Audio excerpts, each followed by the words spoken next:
So we're looking at the differential equation dy dt equals y times t. Is that equation separable? Yes. Yes, because it's some stuff with y's times some stuff with t's.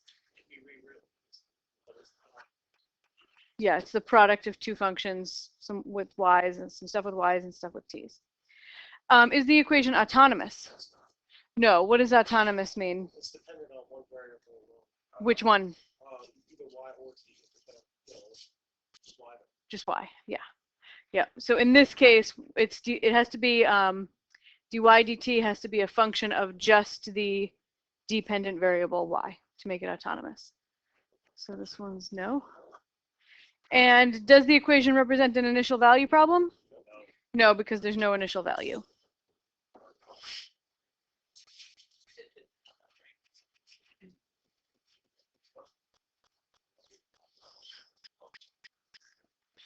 Okay, so today we're going to learn an analytic technique for solving one small class of differential equations called separable differential equations. So if you think back to your years learning algebra, the first kind of equation you learned how to solve was like x plus 2 equals 5, right? And there's a technique for that, and it works, but there are only so many equations that fall into that category, x plus a number equals another number. So this is our first of many techniques that we're going to be learning this semester. So it only applies to a very special kind of differential equation called separable.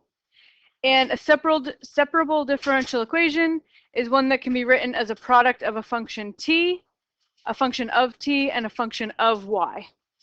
So it looks like dy dt is g of t times h of y, or you can think of that as stuff with t's times some stuff with y's. Okay. So to solve a separable equation, put all the t's on one side, including the dt, all the y's on the other side, including the dy, and then you integrate both sides. So here's an example. Dy dt equals t over y squared. I'm going to put all my t's on one side, so I'm going to multiply both sides by dt. So my right is going to become t dt. Multiply both sides by y squared, so I get y squared dy. So this is why it's called separable, because you can put all the t's on one side and you can get all the non and all the y's on the other. Okay. Okay, so our next step, once you have separated it, is to integrate both sides. Integrate, integrate. And now this is a calc. Each side of the equation is a calc 2 problem. All right, so what is the antiderivative of y squared? Y cubed over 3 plus an arbitrary constant, right? You can, no, maybe, I don't know, let me see. Is it? Okay, so we integrate the left side, we get y cubed over 3 plus c. Integrate the, oh yeah, somebody told me I was gonna have to do that. Hold on. Sorry. All right, antiderivative of t. T squared over 2 plus c, but it's not necessarily the same c as the one on the left. It's just any arbitrary constant, right? So let's call it C1. Okay, another C. You could call it D, but sometimes you just end up using so many arbitrary constants that you'd run out of letters, so we'll number them instead. All right, so now all I have to do is solve this equation for y, and I've solved the differential equation. Because remember, the answer to a differential equation is a function y of t. So to solve this for y, the first thing I'm going to do is subtract c from both sides, right? So I get y cubed over 3 equals t squared over 2. c1 minus c is just another constant. And both c1 and c are totally arbitrary. They take on every single value, right? So c1 minus c is another arbitrary constant. So let's call it c2. Multiply both sides by 3. So I get y cubed is 3/2 t squared plus 3c2. But because c2 is arbitrary, tripling it just gives you another arbitrary number. We'll call it c3, another arbitrary constant. And then cube root both sides. Okay, so we're going to get y equals cube root of 3/2 t squared plus c3, or you could call it anything. Usually at the very end, I just call it c, even though it's not the same c as the early one. The book used k? Yeah, okay, k. Yes. Since C is arbitrary, could I just substitute values for it? No, because it's not, it has to take off on every possible value. It's not like it takes on one particular value that's random. When you find an antiderivative, the antiderivative of t dt, right, is a whole family of functions. Yeah. It's t squared over 2 plus every possible arbitrary constant.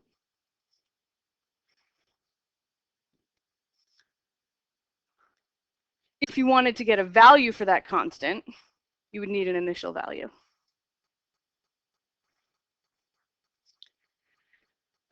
All right, so that's the technique of separable differential equations.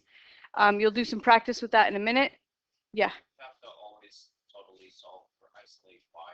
Unless I tell you not to, yes. Yeah. Sometimes it's too hard, but most of the time, yeah, you should solve for y. Yeah, because there's the implicit form or implicit answers. Yeah, yeah. Sometimes after you take the antiderivative of both sides, you just can't solve for y, in which case you leave it in implicit form. But they will tell us when that is. I will tell you, yeah. Okay, we're going to look at a mixing problem. We have a large vat of sugar water, and it's going to be used to make soft drinks. So the vat contains 100 gallons of liquid, and the amount flowing in is the same as the amount flowing out. So there's always going to be 100 gallons in the tank. And there are 2 spouts going in and 1 spout coming out.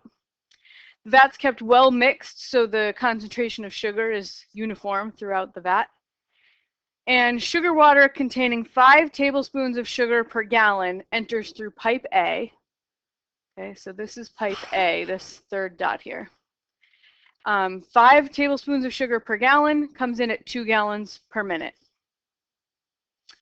And then sugar water containing 10 tablespoons of sugar per gallon enters through pipe B at 1 gallon per minute. So that's pipe B. And then sugar water leaves through pipe C.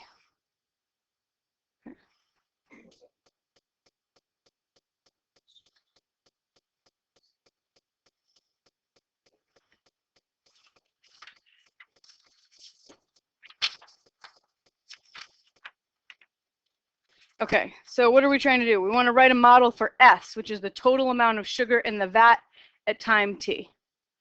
Okay, so let's, S of t is number of tablespoons of sugar in the vat. Okay. So that's my function S of t. T is my independent variable, time. All right, so when I'm trying to write my model, in general, I'm trying to talk about the rate at which the sugar is changing. The amount of sugar is changing. So this should equal the rate in minus the rate out. Okay, so sugar is entering, sugar is leaving, and they, when you subtract them, you get the rate of change of the sugar overall.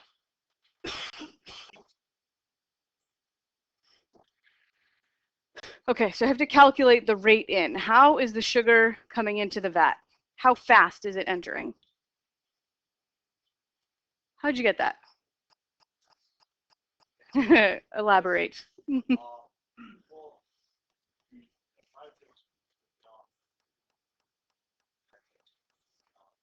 Yeah. Okay, so the rate for A, we said, well, it's going in at 5 tablespoons per gallon times 2 gallons per minute. So your gallons cancel, right? And you get 10 tablespoons per minute.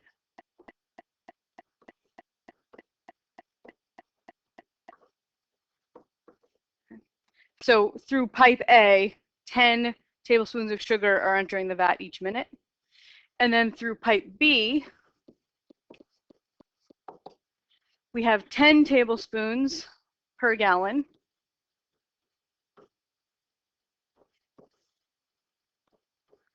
times 1 gallon per minute.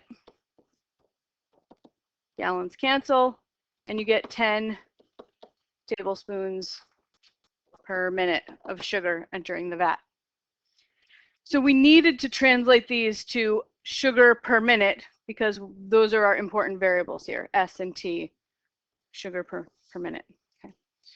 All right, so when I add them together, because they're both pouring into the vat, I get 20 tablespoons per minute. So that's my rate in.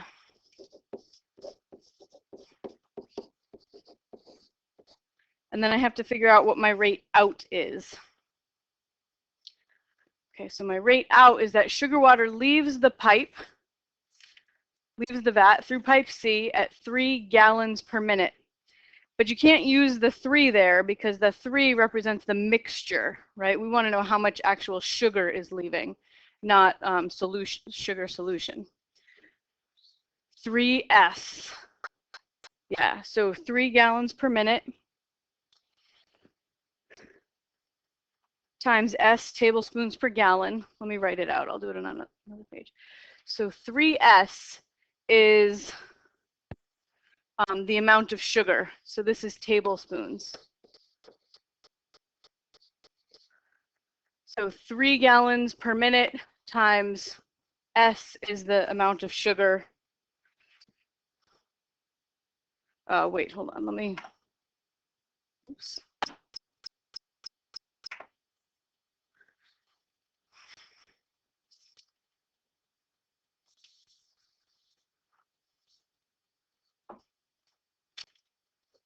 Write this all out. Okay, rate out.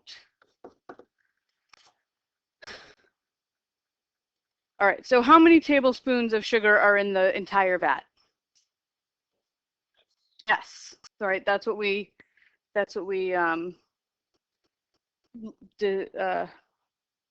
assigned the variable S at the very beginning. S is the number of tablespoons of sugar in the vat. So S tablespoons. How many gallons are in the vat? 100. 100 gallons. And then that is flowing out of the vat at 3 gallons per minute.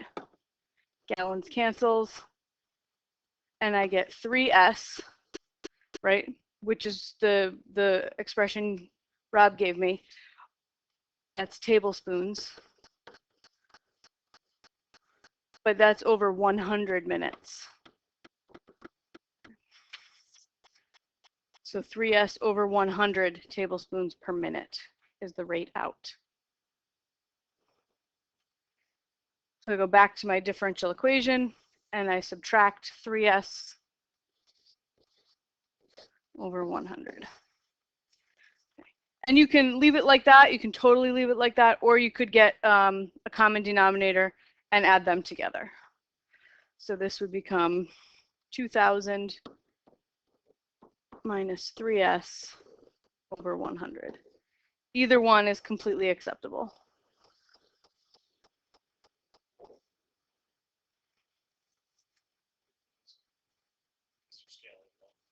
I just got a common denominator. 20 over 1 is the same thing as 2000 over 100, so that I could add them together. No.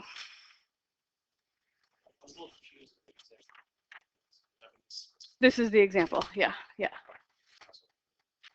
Oh, okay. Yeah, it's just arithmetic.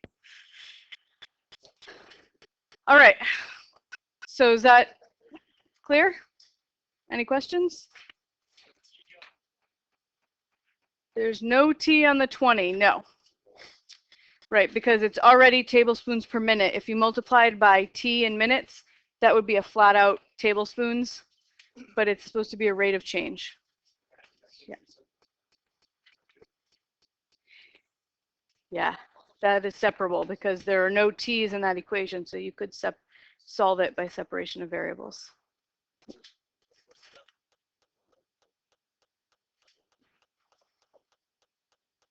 Nope, you would have to move because you have to have the ds with the s's before you do the integration. Yeah. Okay, so that's it for the lecture part. You can start on your activities. I'll come around and answer questions, and you can show me homework if you have it.